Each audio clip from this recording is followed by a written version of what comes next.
So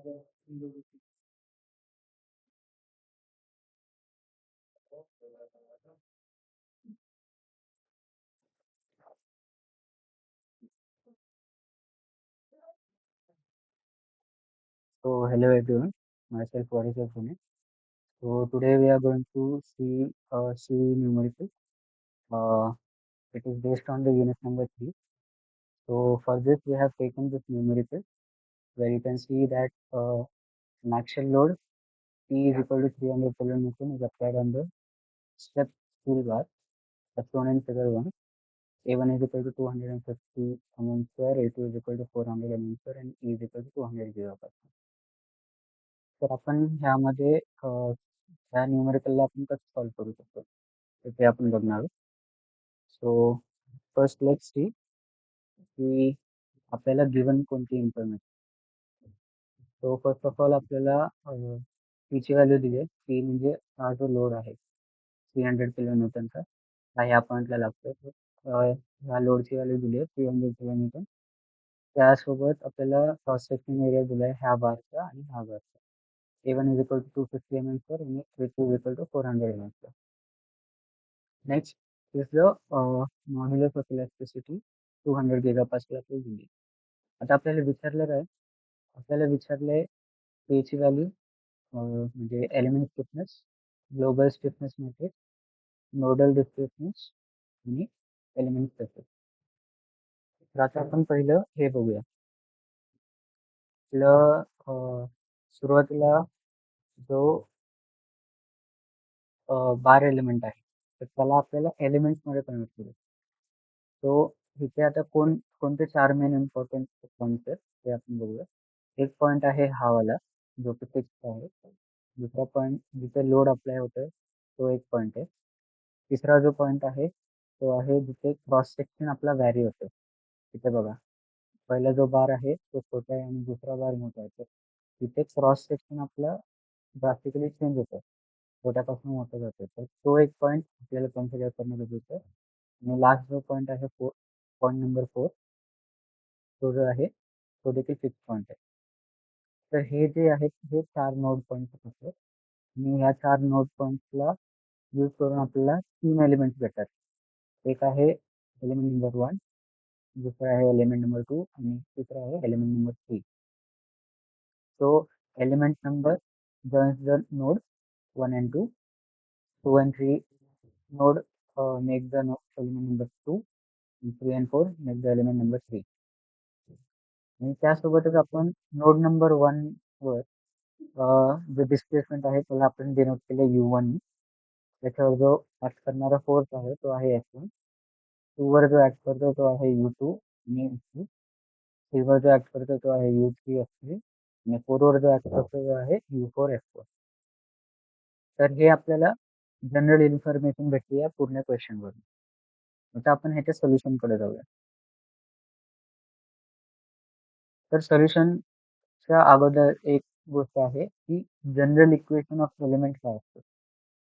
तर आता general equation of एलिमेंट्समध्ये आपल्याकडे सुरुवातीला हा जो आहे तो आहे डिस्प्लेसमेंट आणि स्टिफनेस मॅट्रिक्स. हा जर तुम्ही पार्ट बघितला, फॉर एक्झाम्पल हा जो पार्ट आहे तो आहे स्टिफनेस मॅट्रिक्स.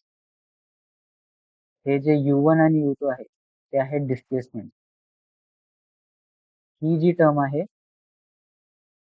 ती आपल्याला देते टेम्परेचर रिलेटेड टर्म आहे. ही टेम्परेचर रिलेटेड टर्म. जर समजा तुमच्या क्वेश्चनमध्ये टेम्परेचर डिफरन्स येत असेल तर त्या टेम्परेचर डिफरन्समुळं साहजिकच आहे की स्ट्रेसेस आणि स्ट्रेनची व्हॅल्यू चेंज होते. तर त्या गोष्टींना कन्सिडर करण्यासाठी ही टर्म यूज केली जाते. दुसरा जो आहे ही जी टर्म आहे ती आहे आपली बॉडी वेट. Body weight. आता आपल्याला कधी कळणार की बॉडी वेटची टर्म आपल्याला यूज करायची. जर समजा तुमच्या क्वेश्चनमध्ये गिवनमध्ये देताना त्यांनी एखादा असा डेटा दिला ज्याचं युनिट न्यूटन पर सेंटीमीटर क्यूब और न्यूटन पर मीटर क्यूब और न्यूटन पर mm³ मध्ये असेल, तर त्या केसमध्ये आपण बॉडी वेट ही टर्म कन्सिडर करतो. बट बॉडी वेट जर दिला नसेल, तर आपण त्या केसमध्ये आपण ह्याला ॲक्चुअलमध्ये 0च कन्सिडर करणार. ही जी टर्म आहे, ती आहे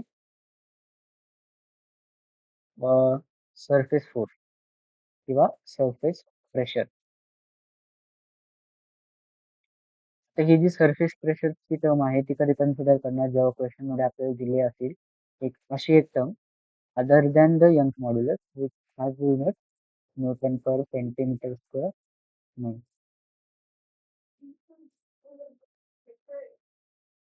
नहीं लेक्चर नहीं, हम लोग ऐसे ही बैठे.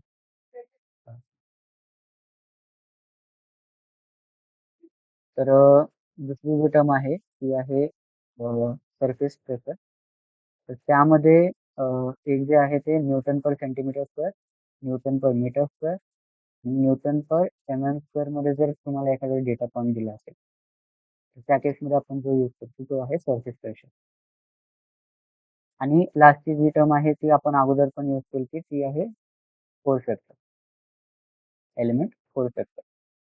तर आता ही तुम्हाला जनरल आयडिया भेटली की जनरल इक्वेशन ऑफ एलिमेंट काय असते ते. ठीक आहे. आता आपल्याला क्वेश्चनमध्ये आपल्याला जर तुम्ही बघितलं तर ह्यामध्ये टेम्परेचर रिलेटेड कोणती टर्म नाहीये, त्यामुळे तुमचा जो टेम्परेचर रिलेटेड टर्म आहे तो कॅन्सल होऊन जाईल. हा जो टर्म आहे तो कॅन्सल होऊन जाईल. तुम्हाला बॉडी वेट रिलेटेड कोणती टर्म नाहीये, तर मग ही टर्म पण कॅन्सल होऊन जाईल. तुम्हाला सरफेस प्रेशर रिलेटेड कोणतीही टर्म नाही म्हणून ही पण टर्म कॅन्सल होईल. तर तुमचा जो फायनल इक्वेशन तुम्हाला भेटेल तो असा असेल ए अपॉन एल 1 मायनस 1 मायनस 1 1 आणि लास्टचा जो फोर्स वेक्टर आहे तो. तर फॉर एलिमेंट नंबर 1 जे आपल्याला इक्वेशन भेटते ती आहे A1 E1 पण L1 ब्रॅकेटमध्ये 1 मायनस 1 मायनस 1 1 आणि त्यामध्ये डिस्प्लेसमेंट वेक्टर आहे आपला U1 आणि U2 आणि त्यामध्ये फोर्स वेक्टर जो आहे आपल्याला P1 आणि P2. तर इथं तुम्ही P1 P2 किंवा F1 F2 काही घेऊ शकता. आता ह्या इक्वेशन वरनं आपल्याला ह्याची व्हॅल्यू काढायची. आता ए जो आहे तो आपल्याला गिवन आहे. ई ची व्हॅल्यू पण कॉन्स्टंट आहे, तिथून आपल्याला माहिती आहे. आणि एल ची व्हॅल्यू कोणती कन्सिडर करणार तुम्ही, जी आपली एलिमेंटची लेंथ आहे. So here the element length is 150 mm. So ही जी व्हॅल्यू जर तुम्ही पुट केली आणि हे कॅल्क्युलेट केलं तर this is coming about 3.33 into 10⁵. आता ह्या स्टेजला त्याला ही जी व्हॅल्यू आहे ती आपल्याला डायरेक्टली आतमध्ये नाही घेऊन जायची, ही व्हॅल्यू बाहेरच ठेवायची सध्या. ती का, ती मी तुम्हाला नेक्स्ट स्टेपमध्ये एक्सप्लेन करतो. सो सिमिलर स्टेप आपण एलिमेंट नंबर 2 साठी पण करणार आहोत. एलिमेंट नंबर 2 साठी जर तुम्ही बघितलं तर ए ची व्हॅल्यू, ई ची व्हॅल्यू आणि एल ची व्हॅल्यू ही सिमिलरच आहे. त्यामुळे परत तुम्हाला ती व्हॅल्यू 2.33 इंटू 10⁵ भेटेल. For element number 3, element number 3 मध्ये एरिया जो आहे तो आपला चेंज झालाय. एरिया जो आपला झालाय तो 400 mm² झालाय आणि लेंथ जी आहे ती देखील चेंज झाली, ती झाली 300 mm. So after calculation, this comes about 2.66 into 10⁵. So तुम्ही एलिमेंट इक्वेशन यूज करून त्या 3 इक्वेशन्स काढल्या. ठीक आहे. आता ह्या 3 इक्वेशन्स मध्ये ही जी टर्म आहे ती आहे के ची term, stiffness matrix. So first equation मध्ये जी तुम्ही ही टर्म काढली, ही जी टर्म काढली ती होती K1, stiffness matrix of element number 1. ही जी टर्म होती ती होती K2, जी की आहे stiffness matrix of element number 2. आणि ही जी टर्म आहे ती आहे तुमची K3, that is stiffness matrix of element number 3. आता इथे एक चुकलं आहे माझं, म्हणजे लिहिताना इथे डिस्प्लेसमेंटचं जे वेक्टर आहे तो नाही लिहिला, तर let it be, no problem. Okay. तर लास्टला तुम्ही बघू शकता K1 ची व्हॅल्यू आपल्याला भेटली, K2 ची व्हॅल्यू भेटली आणि K3 ची व्हॅल्यू भेटली. आता ह्यामध्ये बघा 10⁵ ही जी टर्म होती ती प्रत्येक ह्याच्यात कॉमन होती. प्रत्येक ह्याच्यात त्याची 10⁵ टर्म कॉमन होती म्हणून आपण त्याला आउटसाइड मध्ये घेतलंय आणि फक्त इनसाइड मध्ये तीच टर्म मल्टिप्लाय केली जी 10⁵ सोबत आपण मल्टिप्लाय केली होती 3.33 आणि 2.662. तर त्यावरनं आपल्याला हे जे एलिमेंटचे स्टिफनेस मॅट्रिक्स आहे ते भेटले. सो क्वेश्चन नंबर 1 मधला तुमचा एलिमेंट स्टिफनेस मॅट्रिक्स काय काय आहे तो तुम्हाला सोल्युशन मध्ये भेटला. आता तुम्हाला काढायचं आहे काय ग्लोबल स्टिफनेस मॅट्रिक्स. आता ग्लोबल स्टिफनेस मॅट्रिक्स काढण्या अगोदर तुम्हाला एक गोष्ट लक्षात घेणं लागेल ती आहे नोड डिस्प्लेसमेंट इन्फॉर्मेशन. तुम्ही जेव्हा क्वेश्चन सॉल्व्ह करणार तेव्हा ही स्टेप झाल्यानंतर ही जी आहे ती स्टेप नंबर 2 आहे. ही जी आहे ही तुमची स्टेप नंबर 2 आहे आणि ही स्टेप खूप इम्पॉर्टंट आहे. तुम्हाला क्वेश्चन मध्ये जर तुम्ही ही स्टेप केली नाही तर तुमचे मार्क जाऊ शकतात. ठीक आहे. तर ही स्टेप काय आहे ह्यामध्ये आपण जनरली एलिमेंट्स त्यांचे नोड्स आणि त्यांचे डिस्प्लेसमेंट हे फक्त नोट करतो. तर तुम्ही इथे बघू शकता एलिमेंट नंबर 1 मध्ये नोड कोणकोणते 1 आणि 2. डिस्प्लेसमेंट कोणकोणते U1 आणि U2. That is displacement acting on node number 1 आणि displacement acting on node number 2. तसेच एलिमेंट नंबर 2 साठी नोड कोणते 2 आणि 3. Displacement U2 U3. Element number 3 साठी नोड नंबर आहे 3 आणि 4. डिस्प्लेसमेंट आहे U3 आणि U4. ठीक आहे. तर ह्यावरनं तुम्हाला भेटून जातं की जे आपले U1 आणि U2, U2 आणि U3, U3 आणि U4. तर ह्यामध्ये नोड नंबर 2 जो आहे एक्सक्यूज मी जरा आवाज कमी करेन. तर ह्यामध्ये जे आहे तर नोड नंबर जो 2 आहे तर त्याच्या रिलेटेड डिस्प्लेसमेंट आहे U2 आणि U2. नोड नंबर 2 इथे रिपीट झालाय. नोड नंबर 2 इथे रिपीट झाल्यामुळे हे जी U2 ची व्हॅल्यू आहे ती आपल्याला दोनदा कन्सिडर करायला लागेल. तर ह्याचा अर्थ काय हे मी तुम्हाला नंतर सांगतो. 3 ची जी व्हॅल्यू आहे ती पण रिपीट झाली आहे. त्याला पण आपल्याला कन्सिडर करायला लागेल की त्याचे 2 आपल्याला एंट्रीज भेटतील. सो तुमचा जो ग्लोबल स्टिफनेस मॅट्रिक्स आहे तो आपण बनवणार आहोत. 10⁵ ॲज इट इज कॉमन राहिला. आता फर्स्ट एलिमेंटसाठी कोणते होते U1, U2, U1, U2. तेच आपण इथे घेतले. U1, U2, U1 आणि U2.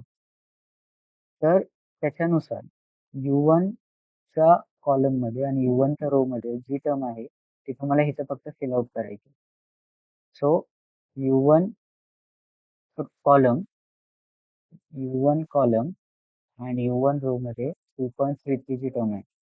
त्यामुळे डायरेक्टली मी इथे 3.33 ची टर्म इथे लिहिली आहे. दुसरी जी टर्म आहे ती आहे U2 ची कॉलम आणि U1 चा रो. U2 ची कॉलम आणि U1 चा रो. सेकंड जी टर्म आहे ती मी इथे लिहिली आहे. ठीक आहे.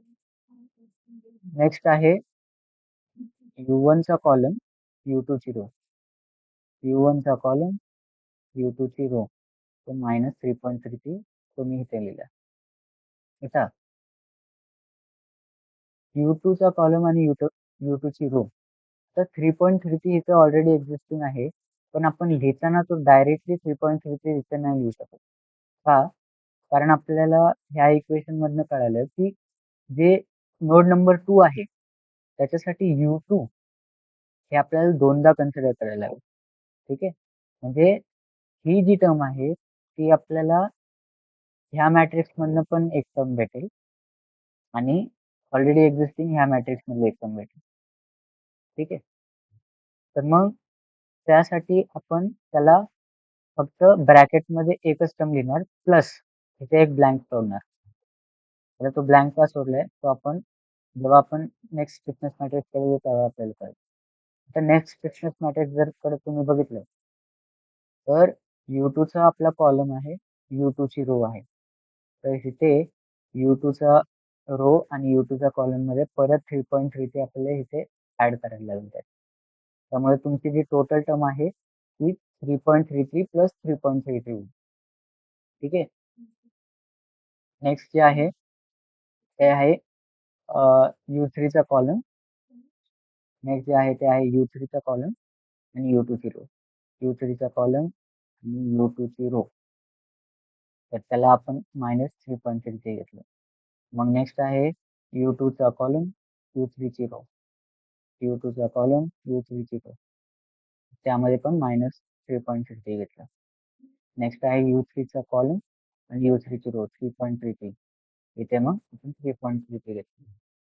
आता जसं आपण नोड नंबर 2 साठी 2 एंट्रीज घेतल्या, तसं आपल्याला नोड नंबर 3 साठी U3 साठी आपल्याला 2 एंट्रीज घ्यायला लागतात. म्हणून आपण त्याला ब्रॅकेटमध्ये तसं लिहिलं. ठीक आहे. नेक्स्ट स्टिफनेस मॅट्रिक्सकडे येऊ. U3चा कॉलम, U3ची रो. U3चा कॉलम, U3ची रो. मग तिथे आपण ऍड केलं 2.66. नेक्स्ट U4चा कॉलम, U3ची रो -2.6. U4चा कॉलम, U3ची रो -2.6. असं करत करत तुम्हाला फायनली हे सगळ्या व्हॅल्यूज पुटअप करायच्या आहेत. आणि आता तुम्ही सगळ्या व्हॅल्यूज पुटअप केल्या. आता जे रिमेनिंग ज्या टर्म्स आहेत, जे रिमेनिंग ब्लँक स्पेसेस आहेत, त्यांना फक्त तुम्हाला 0 0 0 0 करायचं. ठीक आहे. आता तुम्ही कसं काय बघाल की जो तुमचा ग्लोबल स्टिफनेस मॅट्रिक्स आहे, तर हे जे ऍडिशनची टर्म आहे आपण पुढे सॉल्व्ह केलेली आहे, तर मी तुम्हाला डायरेक्ट दाखवतो. तर ही जी आहे ती तुमची ग्लोबल स्टिफनेस मॅट्रिक्स आहे. ही जी टर्म आहे ती आहे तुमची फायनल ग्लोबल स्टिफनेस मॅट्रिक्स. ठीक आहे. तर आता ह्यामध्ये तुम्ही कसं काय व्हेरीफाय कराल की त्याचा जो ग्लोबल मॅट्रिक्स आहे तो तोच आहे की नाही. तर त्यासाठी एक गोष्ट आहे की तुमचा जो ग्लोबल स्टिफनेस मॅट्रिक्स आहे ह्यामध्ये तुमचे सारे टर्म्स लिहायला पाहिजे. U1चं, U2चं, U3चं आणि U4चं. U1, U2, U3 आणि U4. त्याचे सारे जे टर्म्स आहेत ते यायला पाहिजे. तर सारे जे टर्म्स आहेत ते यायला पाहिजे म्हणजे काय? इथे तुम्ही बघा 3.33 हा टर्म आपण घेतला की नाही, हा कन्सिडर झाला आणि ह्याला कट केला. -3.3 ची टर्म कट केला कारण हा कन्सिडर केला, हा पण कन्सिडर केला, हा पण कन्सिडर केला, हा पण कन्सिडर केला, हा पण केला. सो इन शॉर्ट आपण सगळे जे आहे ते त्याच्यात कन्सिडर केले. तर तो जो आहे तो तुमचा स्टिफनेस मॅट्रिक्स करेक्ट आहे. ठीक आहे. ती झाली एक कंडिशन. दुसरी कंडिशन, जो तुमचा फायनल स्टिफनेस मॅट्रिक्स आहे तो एक सिमेट्रिक मॅट्रिक्स असला पाहिजे. सिमेट्रिक मॅट्रिक्स म्हणजे काय माहिती आहे का? की AIJ should be equal to AJI. ठीक आहे. म्हणजे समजा आता ह्यामध्ये मी एक ही टर्म घेतली, ही जी टर्म आहे, ही जी टर्म आहे मी ती टर्म घेतली. म्हणजे ती लाई कुठं करते सेकंड रो मध्ये आणि फर्स्ट कॉलम मध्ये. तो सेकंड रो फर्स्ट कॉलम. ठीक आहे. ही जी टर्म आहे ती काय आहे -3.3. आता ह्याला मी जर इन्व्हर्स केलं 1 आणि 2 केलं तर ही कोणती टर्म आहे? फर्स्ट रो आणि सेकंड कॉलम मध्ये. फर्स्ट रो आणि सेकंड कॉलम मध्ये म्हणजे हिट वाली टर्म. तर ही पण टर्म काय येते -3.3. म्हणजे ही जी कंडिशन आहे AIJ is equal to AJI, ही जी कंडिशन आहे ती जर सॅटिस्फाय होत असेल पूर्ण मॅट्रिक्स साठी, तर त्या मॅट्रिक्सला आपण काय म्हणतो सिमेट्रिक मॅट्रिक्स म्हणतो. तो तुमचा जो ग्लोबल मॅट्रिक्स आहे तो सिमेट्रिक मॅट्रिक्स असला पाहिजे. जर तो सिमेट्रिक मॅट्रिक्स नसेल तर ह्याचा अर्थ की तुम्ही मागच्या स्टेपमध्ये कुठेतरी चुकी केली आहे. त्यामुळे तुमचा जो स्टिफनेस मॅट्रिक्स आहे तो सिमेट्रिक मॅट्रिक्स येत नाही. ठीक आहे. आता आपण ग्लोबल मॅट्रिक्स काढला. आता ह्यावरून आपल्याला काय काढायचं? ग्लोबल एलिमेंट इक्वेशन काढायचं. ठीक आहे. ग्लोबल एलिमेंट इक्वेशन काढायचं. तर ग्लोबल एलिमेंट इक्वेशन काय असते? ग्लोबल स्टिफनेस मॅट्रिक्स जो की आपला 4x4 चा असेल into global node displacement vector. आता ह्याला वेक्टर का म्हटलंय कारण इथे नंबर ऑफ रोज 4 आहे आणि कॉलम एकच आहे. ठीक आहे. त्यामुळे ह्याला डिस्प्लेसमेंट वेक्टर म्हटलं. ग्लोबल नोड डिस्प्लेसमेंट वेक्टर मध्ये कोणकोणते डिस्प्लेसमेंट येणार? U1, U2, ते U4 पर्यंत सगळे वाले. ठीक आहे. आणि हा जी टर्म आहे ती आहे ग्लोबल फोर्स वेक्टर. त्यामध्ये सगळे तुमचे F1, F2, F3, F4 ते सगळे येईल. तर फायनल तुमची जी इक्वेशन भेटली तुम्हाला ग्लोबल एलिमेंट इक्वेशन ती आहे ही. ठीक आहे. आता त्या इक्वेशन नंतर नेक्स्ट जी स्टेप आहे ती आहे स्टेप नंबर 3 की अप्लाय बाउंड्री कंडिशन. आता बाउंड्री कंडिशन म्हणजे काय की प्रत्येक नोडला तुम्हाला कोण कोणते व्हॅल्यूज घ्यायचे. ठीक आहे. आता तुम्ही इथं जर बघितलं तर नोड नंबर 1 जो आहे तो कसा आहे फिक्स आहे. म्हणजे ह्याची डिस्प्लेसमेंट होईल का? नाही होणार. म्हणजे तो त्याच्या जागी स्टेशनरी आहे. तो इथे पण मूव्ह नाही करू शकत, तिथे पण मूव्ह नाही करू शकत. त्यामुळे त्याची जी U1 ची व्हॅल्यू आहे ती डायरेक्टली 0 होते. सेम नोड नंबर 4 साठी जर तुम्ही बघितलं तिथं पण फिक्स आहे. त्यामुळे त्याची डिस्प्लेसमेंटची व्हॅल्यू जी आहे ती 0 होऊन जाते. ठीक आहे. तर आपण ही जी इक्वेशन बघितली त्यामध्ये U1 ची व्हॅल्यू आणि U4 ची व्हॅल्यू आपण 0 घेतली. तर U2 आणि U2 आणि U3 म्हणजे नोड नंबर 2 आणि 3 वरचे डिस्प्लेसमेंट. त्याच्या बाबतीत आपल्याला कमेंट नाही करता येणार कारण त्याचे जे पॉइंट्स आहेत ते जे नोड्स आहेत ते फिक्स नाही आहेत. त्यामुळे आपल्याला त्याच्यावर कमेंट नाही करता येणार किंवा त्याच्यावर कोणतीही प्रकारची डिस्प्लेसमेंट आहे की नाही ते आपल्याला दिलेली नाही. ठीक आहे. तर त्यासाठी आपल्याला U2 आणि U3 नाही कन्सिडर करायचं. F1. F1 जो आहे तो आहे reaction force on node number 1. ठीक आहे. F2. F2 आपल्याला तुम्ही बघू शकता. तो जो आहे एक मिनिट. ठीक आहे. F2 जो आहे इथे बघा F2 जो आहे तो आपल्याला ऑलरेडी गिव्हन होता 300 किलो न्यूटनचा आणि F3 जो आहे तिथे कोणताही फोर्स लागत नाही त्यामुळे आपण त्याला कन्सिडर केले 0. ठीक आहे.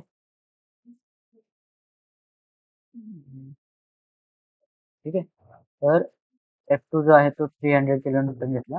मी पॉझिटिव्ह का घेतला कारण आपण डायरेक्शन जी अजून केली त्याच डायरेक्शन मध्ये हा फोर्स लागतो त्यामुळे तो पॉझिटिव्ह अजून केला. F3 ची व्हॅल्यू आहे 0 किलो न्यूटन. ठीक आहे.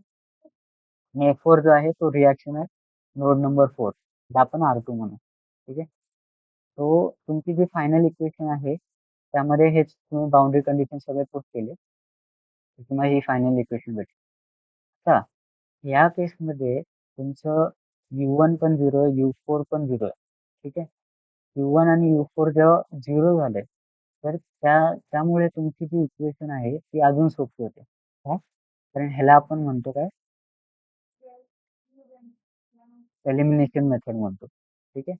एलिमिनेशन मेथड मध्ये आपण काय केलंय की जी डिस्प्लेसमेंटची व्हॅल्यू जी 0 आहे. ठीक आहे.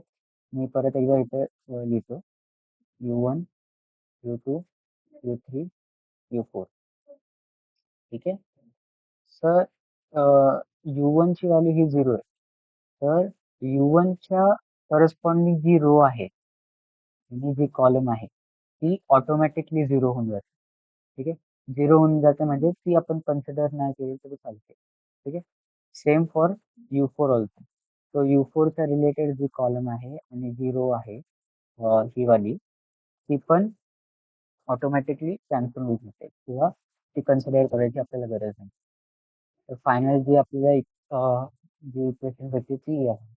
आणि ह्यावरनं तुम्हाला जर बेसिक तुमचं मॅट्रिक्स कॅल्क्युलेशन जमत असेल तुम्हाला माहिती असेल की ही जी इक्वेशन आहे त्याच्यावरनं आपण डायरेक्टली 2 इक्वेशन्स आपण तयार करू शकतो. जी की मी इथं काढून दाखवली आहे. इक्वेशन नंबर 1 आणि इक्वेशन नंबर 2.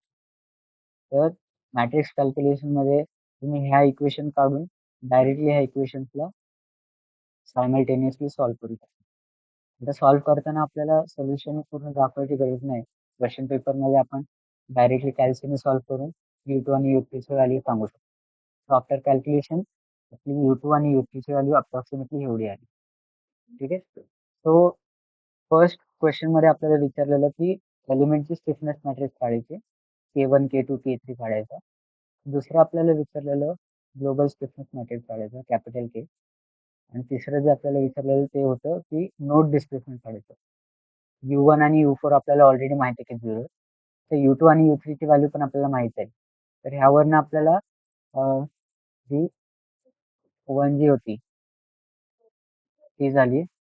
सेकंड जी कंडिशन होती कॅपिटल के ची ती झाली. थर्ड जी कंडिशन होती ती यू काढायची ती देखील झाली. ठीक आहे.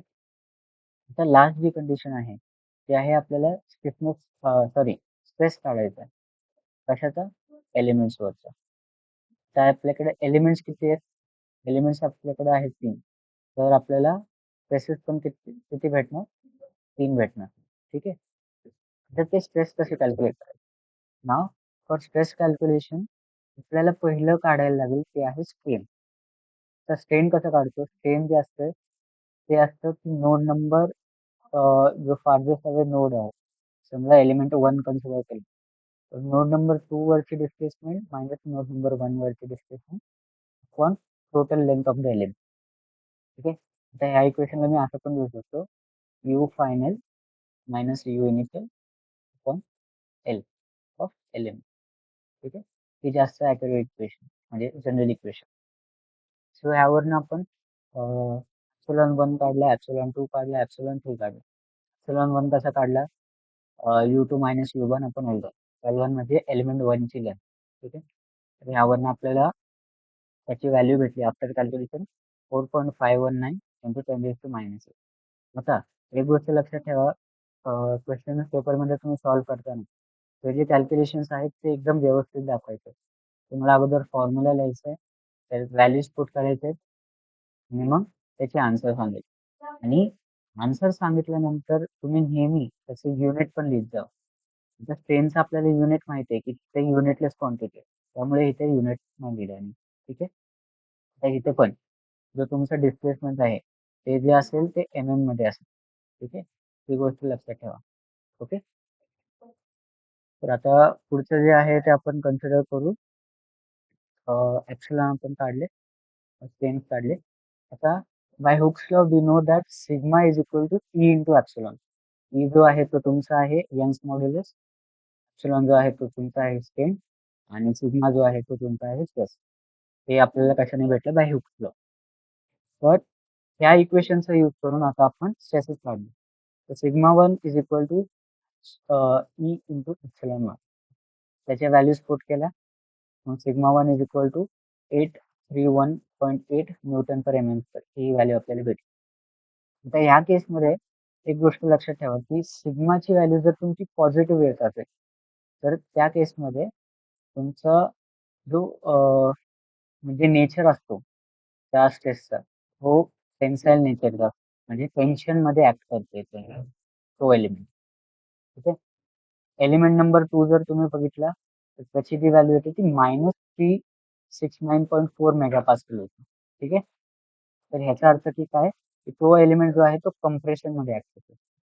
आणि सिमिलरली सिग्मा 3 ची व्हॅल्यू -231.2 मेगापास्कल येते ज्याचा अर्थ की ती देखील कंप्रेशन मध्ये ऍक्ट करते. तर by this way we have calculated the solution of the question we have. तर ह्यामध्ये पहिला आपण एलिमेंट स्टिफनेस काढला. दुसरा जो आहे तो आपण ग्लोबल स्टिफनेस मॅट्रिक्स काढला. तिसरा जो आहे तो आपण नोडल डिस्प्लेसमेंट वेक्टर काढले आणि चौथा जो आहे तो आपण स्ट्रेसेस काढले. तिथे आपल्याला सिग्मा 3 पण काढायचं होतं आणि ते दिलं नाही, पण सिग्मा 3 पण काढायचं. तर आपण सिग्मा 3 पण काढला. So in this way we have solved. So हा जो होता तो तुमचा पहिलाच क्वेश्चन होता मी जो एक्सप्लेन केलेला. तर तुम्हाला म्हणजे पूर्ण आयडिया यावी त्यामुळे मी तो डिटेलमध्ये एक्सप्लेन केला. पुढच्या वेळेस जेव्हा आपण सॉल्व्ह करू तेव्हा मी डायरेक्ट स्टेप्समध्ये जाईल. मी पूर्ण डिटेल तुम्हाला एक्सप्लेन नाही करणार. फक्त ह्या ज्या सगळ्या गोष्टी आहेत त्या तुम्ही एक गो थ्रू करा, ओव्हरव्ह्यू घ्या तुम्ही. कारण ह्या ज्या गोष्टी तुम्ही जर तुमच्या एक्झाममध्ये क्वेश्चन पेपरमध्ये आन्सरमध्ये जर तुम्ही मेन्शन केल्या तर एक्झामिनरला देखील कळून जातं की तुम्हाला म्हणजे बेसिक आयडिया आहे त्याचा. ठीक आहे. So this is the entire solution. आता for homework This is the question that I am asking you to solve. So ह्या क्वेश्चन मध्ये पण सेमच आहे. ह्यामध्ये फक्त तुम्हाला दोन जे आहेत ते दोन फोर्सेस दिले. ओके, दोन फोर्सेस P1 आणि P2 दिले. ठीक आहे. आणि E ची व्हॅल्यू दिली. ठीक आहे. P1 ची व्हॅल्यू दिली, P2 ची व्हॅल्यू दिली. तर ह्यामध्ये फक्त तुम्हाला नोड डिस्क्रिप्शन काढायचं आणि स्पेसिफिक इन ईच एलिमेंट काढायचं. तुम्हाला म्हणजे आता ह्याचं सोल्युशन मी सांगेल पुढच्या वेळेस. फक्त एकदा ट्राय करा की तुम्हाला सॉल्व्ह होते की नाही. ह्याचं सोल्युशन मी लवकरच अपलोड करेन. So thank you everyone for watching this video. I hope you have understood all the concepts that were explained in this. If you have any doubt, so ask me in the comments. If you want to learn more about the conceptual side of this, so you can also comment on that. So thank you.